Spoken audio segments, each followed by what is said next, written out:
my little brother knew before anyone else. I used to think my little brother, Jake, was just different. He was 8 when I turned 16. Quiet, always watching, always noticing things no one else did. While other kids were playing video games or running around outside, Jake would sit by the window for hours, just staring at the sky, like he was waiting for something.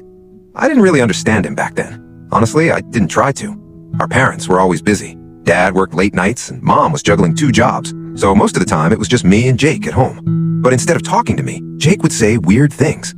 Like one night, out of nowhere, he looked at me and said, "Don't stay out too late tomorrow." I laughed. "Why, you gonna ground me or something?" He didn't laugh back. He just said, "Just come home early, okay?" I brushed it off. The next day, I stayed out late anyway, hanging with friends, doing normal teenage stuff, and on my way back, there was an accident. Right at the corner near our house, a car had lost control and crashed into a pole. It happened just minutes before I got there. If I had been there earlier, that could have been me. When I got home, Jake was sitting on the couch, lights off, just waiting. He looked up at me and said, "You're okay." Not, "Where were you?" Not, "You're late." Just, "You're okay." That's when I started to feel it. Something wasn't normal. After that, I began paying more attention to him, and I noticed a pattern.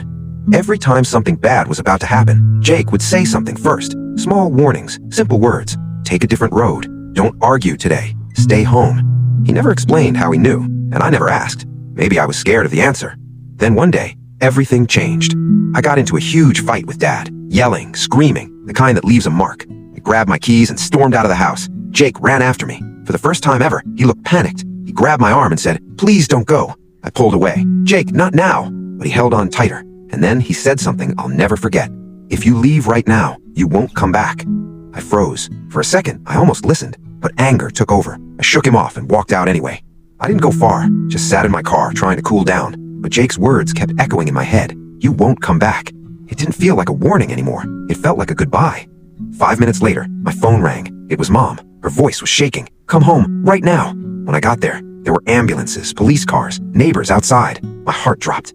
Dad had collapsed, a heart attack, right after I left. Jake was the one who called 911. He stayed calm, did everything right. He saved Dad's life.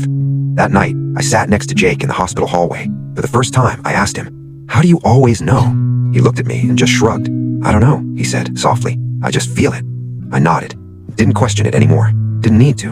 From that day on, I stopped ignoring him, stopped brushing him off, because my little brother wasn't just quiet. He wasn't just different. He was the only one who saw things before they happened, and the only one who never stopped trying to protect me.